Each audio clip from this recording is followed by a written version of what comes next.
تو اللہ کے لیے کوئی بات ہماری غیر اہم نہیں ہے، اور اللہ ہی انکنڈیشنل پازیٹیو ریگارڈ دیتے ہیں۔ انکنڈیشنل پازیٹیو ریگارڈ کیا ہوتا ہے کہ آپ ماہر نفسیات کے پاس جائیں، وہ آپ سے پیسے لیتا ہے اچھے خاصے، اور سنی جاتا ہے، آگے سے ٹوکتا نہیں ہے، اسے کہتے ہیں انکنڈیشنل پازیٹیو ریگارڈ، لیکن اس کے وہ پیسے لیتا ہے۔ آپ جب سارا اسے سنا دیتے ہیں، آپ کہتے ہیں تو بڑا اچھا بندہ ہے، اس نے تو میری ساری سنی ہے، مجھے ٹوکا نہیں ہے۔ تو بھائی اللہ تو پیسے بھی نہیں لیتے، آپ اللہ کے سامنے کیوں نہیں باتیں کرتے؟ ایگزیکٹ وہی بات کہ اللہ میری زندگی میں یہ چل رہا ہے، میں تھک گیا ہوں، مجھے ہدایت دیں، میں نہیں جانا چاہتا اس طرف میرے رب، میں مشکلات میں ہوں، میرے اوپر بہت امتحان آ چکے ہیں، میں بس تھک چکا ہوں۔ آپ کیوں نہیں اس طرح بتاتے اللہ کو؟ بس یہی ایک فرق ہے کامیاب لوگوں میں اور ناکام لوگوں میں، یہ ایک ہیبٹ ہے۔ تو اس کا فائدہ کیا ہے جی؟ اللہ سے غم شیئر کرنے کا، اللہ سے بات شیئر کرنے کا فائدہ کیا ہے؟ سورہ طلاق میں اللہ نے وعدہ کیا ہے، اللہ نے کہا کہ جو کوئی بھی میرا تقوی اختیار کرتا ہے، تقوی سے مراد ہے کہ مجھے پہچانتا ہے اور میرے پاس آتا ہے اور میرا کہنا مانتا ہے، اللہ اس کے لیے ایک ایسا راستہ نکال دیں گے ہر مشکل سے نکلنے کے لیے کہ وہ سوچ بھی نہیں سکتا۔ اور اس کی تفسیر حدیث میں آتی ہے کہ جو شخص استغفار کو لازم پکڑ لیتا ہے، اللہ اس کو ہر مشکل سے نکال دیتے ہیں۔ پھر اللہ کہتے ہیں کہ اسے ہم ایسی جگہ سے دیں گے رزق کہ وہ سوچ بھی نہیں سکتا۔ یہ سورہ طلاق میں وعدہ ہے اللہ کا کہ ایک ہم اسے مشکل سے نکال دیں گے، دوسرا ہم اسے ایسی جگہ سے رزق دیں گے کہ وہ سوچ بھی نہیں سکتا۔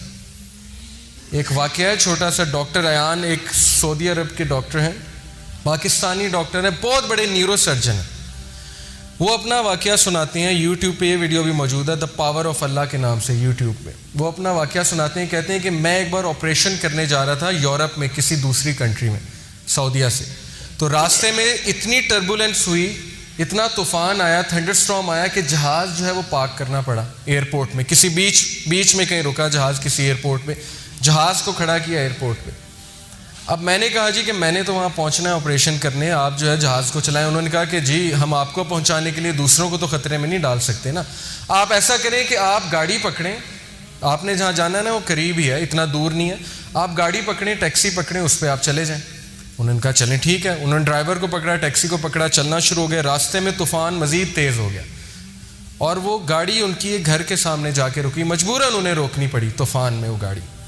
اب اس گھر کے سامنے جا کے رکی، انہوں نے نوک کیا تو ایک بڑھیا باہر نکلی، بہت بڑھاپے میں تھی، جھریاں پڑی ہوئی تھی اس کے چہرے پہ۔ انہوں نے کہا جی ہمیں اندر آنے دیں، بہت بارش ہے، بہت طوفان ہے، ہمیں ڈر ہے ہمارا ایکسیڈنٹ نہ ہو جائے، تو ہم ذرا ٹھہریں گے، کھانا شانا کھائیں گے، نماز پڑھیں گے، پھر نکل جائیں گے۔ اس نے کہا بالکل بسم اللہ آپ آئیے۔ اب وہ اندر گئے ہیں تو دیکھتے کیا ہے کہ ایک بچہ زمین پہ لیٹا ہوا ہے گدے پہ، اور وہ بڑھیا بار بار جو ہے نا اس کے سر پہ پٹیاں کر رہی ہے اور بڑا پریشان لگ رہی ہے۔ تو انہوں نے کہا کہ اس کو کیا مسئلہ ہے؟ اس نے کہا کہ اس کو نا کوئی دماغ کی بیماری ہے، وہ اس کے ماں باپ نہیں ہے، یتیم ہے بچہ، میں اس کی دادی ہوں، تو یہی میرے لیے واحد سہارا ہے، تو میں اس کا علاج کروانے کے لیے بڑی جگہ گئی ہوں، لیکن وہ کہتے ہیں کہ نہیں، اس کو نا آپ ایک ڈاکٹر کے پاس لے کے جائیں جو ٹاپ نیورو سرجن ہے، اس کے پاس لے کے جائیں، وہ اس کو جو ہے اچھا دیکھے گا۔ تو کہتے ہیں کہ آپ کیوں نہیں گئیں؟ انہوں نے کہا میں نے بڑی بار کوشش کی ہے، ان سے اپوائنٹمنٹ ہی نہیں ملتی، نہ میرے پاس اتنے پیسے ہیں، میں کہاں سے لے کے جاؤں؟ انہوں نے کہا مجھے نام بتائیں، میں بھی ڈاکٹر ہوں، میں اس سے سفارش کروں گا، آپ اتنی اچھی عورت ہیں، آپ نے مجھے یہاں رکنے کی جگہ دی۔ اس نے کہا ڈاکٹر ایان۔ تو کہتے ہیں میں رونے لگ گیا، ڈاکٹر ایان۔ تو وہ رونے لگ گئے اور پھوٹ پڑے۔ تو بڑھیا نے کہا کہ آپ رو کیوں رہے ہیں؟ انہوں نے کہا کہ میں ڈاکٹر ایان ہوں۔ انہوں نے کہا کہ آپ دیکھیں کہ آپ نے اللہ سے دعائیں کی ہوں گی کہ اللہ بچے کا کچھ کریں، تو اللہ مجھے یہاں لے آئے ہیں، اور جس طرح لے کے آئے ہیں آپ سوچ بھی نہیں سکتے۔ یعنی اللہ کی جو فورسز ہیں نا، اللہ کی جو فوجیں ہیں، اس کا ہم اندازہ بھی نہیں لگا سکتے، لیکن ہم اس سے بالکل غافل ہیں۔ شیطان نے ہمیں اس سے غافل کیا، ہم اللہ سے مدد مانگنے کی بجائے ہم دوسروں کے پاس بھاگتے ہیں۔ تو ایسے بڑے واقعات ہیں، آپ کو سلف کی زندگیوں سے ایسے بڑے واقعات مل جائیں گے جس میں ثابت ہوا کہ اللہ جب اپنی فوجوں کا استعمال کرتا ہے تو پھر اللہ ناممکن کو بھی ممکن بنا دیتا ہے۔ موسیٰ علیہ السلام، آپ سوچیں، دشمن کا بچہ، جو دشمن ہے، دشمن کا بچہ، فرعون سارے بچوں کو قتل کروا رہا ہے کہ کس لیے کہ کل کوئی کھڑا ہو کے میرے خلاف نہ نکل پڑے۔ بنی اسرائیل کے سارے بچے قتل کروا دیے، لیکن اللہ اسی بچے کو اس کے محل میں لا کے پرورش دلوائی جس نے اس کو بڑا ہو کے شکست دینی تھی۔ یہ امپاسبل ہے، ہالی ووڈ بھی اس طرح کی مووی نہیں بنا سکتا، اس طرح کا سین کریٹ نہیں کر سکتا، لیکن اللہ نے کیا، اسی بچے کو اس کے محل میں لے آئے۔ تو اس لیے اللہ کے لیے کچھ امپاسبل نہیں ہے، یہ بات ہمیں پتہ ہونی چاہیے۔ چوتھی ہیبٹ جی، 3 ہیبٹس ہو گئیں کہ اپنا غم اپنی بات اللہ سے شیئر کریں. یہ سکسیسفل لوگوں کی ہیبٹ ہے. چوتھی ہیبٹ ہے never ever ever ever ever ever give up. کبھی ہمت مت ہاریے. اور کس سے سیکھیے؟ انبیاء سے سیکھیے. سب سے ڈپریسنگ سچویشن، اس سے زیادہ ڈپریسنگ سچویشن نہیں ہو سکتی، اس سے زیادہ مایوسی کی سچویشن نہیں ہو سکتی کہ مچھلی کے پیٹ میں اندھیرا، پھر سمندر کی گہرائی کا اندھیرا، اور پھر سمندر کے نیچے جو ہے وہ وہاں پہ اندھیرا. کون تھے یہ نبی؟ یونس علیہ السلام. بندہ کہیں کمرے میں بند ہو جائے تو چلو کھٹکھٹاتا رہے گا، کبھی تو کوئی آواز سنے گا نا. کمرے میں، جنگل میں ہے، کبھی تو کوئی آئے گا نا جنگل میں آ کے دروازہ کھولے گا. اب یہ بتائیں مجھے، مچھلی کے پیٹ میں ایک بندہ ہے اور مچھلی سمندر کی گہرائیوں میں، کون آواز سنے گا؟ کوئی سنے گا؟ کوئی سننے والا ہے؟ صرف کون سننے والا ہے؟ اللہ. تو انہوں نے اس مایوسی کی حالت میں کس کو پکارا؟ اللہ. لا الہ الا انت سبحانک انی کنت من الظالمین. اللہ میں ظالم ہوں، مجھ سے غلطی ہوئی ہے، تو پاک ہے، تو مجھے معاف کر دے.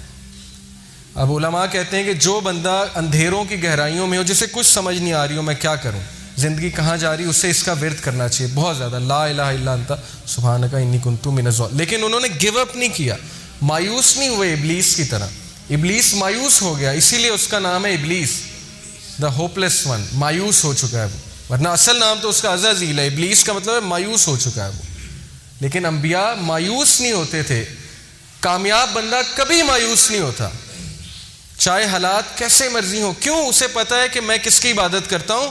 جس کے ہاتھ میں ہر چیز ہے. اللہ کہتے ہیں کہ دنیا میں کوئی پتا بھی نہیں گرتا، اللہ کو پتا ہے. پتے کا اللہ کو پتا ہے کہ پتا کہاں گر رہا ہے. تو آپ کے غم کا اللہ کو نہیں پتا؟ آپ کی مشکل کا اللہ کو نہیں پتا؟ کیا خیال ہے؟ پتا ہے نا. اگر پتا کیا ہے؟ بے جان چیز. اگر پتے کا اللہ کو پتا ہے کہاں گر رہا ہے، تو آپ کے غم، آپ کے آنسوؤں کو بھی اللہ کا پتا ہے. لیکن اگر مدد مانگی جائے تب. تو یہ جی ہماری 4th ہیبٹ. یہ آپ دیکھیں کچھ لوگ جو ہے وہ بالکل تب گیو اپ کر دیتے ہیں جب بالکل کامیابی ان کے قریب ہو، تب وہ گیو اپ کر جاتے ہیں. تو ایسا ہمیں نہیں بننا. ہمیں چلتے رہنا ہے، دوڑتے رہنا ہے، مشکلات کا مقابلہ کرتے رہنا ہے، کھڑے ہونا ہے، چیلنجز کو فیس کرنا ہے. چونٹی اگر کسی راستے سے گزر رہی ہو اور آپ اس کے سامنے اپنی انگلی رکھ دیں تو وہ آپ کی انگلی اٹھانے کا انتظار نہیں کرے گی، بلکہ اپنا راستہ بدل کر اپنی منزل مقصود کی طرف چل پڑے گی. تو چونٹی سے سیکھنا چاہیے. چاہے اس کے سامنے رکاوٹ آ جائے، وہ اپنے مشن سے نہیں ہٹے گی، اپنے فوکس سے نہیں ہٹے گی. اس نے وہیں جانا ہے. جتنی مرضی رکاوٹیں کھڑی کر دیں اور راستہ بدل کے دوسری طرف چلی جائے گی. یہی اسی طرح مسلمان ہوتا ہے.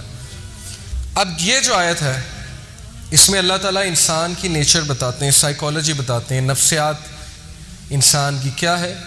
اللہ کہتے ہیں لا یسام الانسان من دعاء الخیر وان مسہ الشر فیئوس قنوط. اللہ کہتے ہیں کہ انسان جو ہے جب اس کو اچھائی پہنچے تو بڑا خوش ہوتا ہے، لیکن جیسے ہی اسے کوئی شر چھو لے، کوئی مشکل آ جائے تو اسی وقت مایوس ہو جاتا ہے، گیو اپ کر دیتا ہے کہ میری زندگی برباد ہو گئی، میرے ہی ساتھ یہ کیوں ہوا، میں نے تو کچھ کیا بھی نہیں.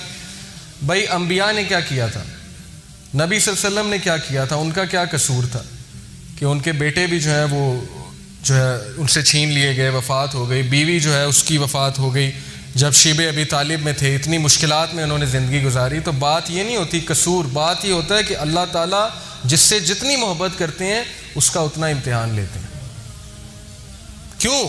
ایک تو اس کے گناہ معاف کرنے کے لیے، دوسرا اسے کمانڈو بنانے کے لیے.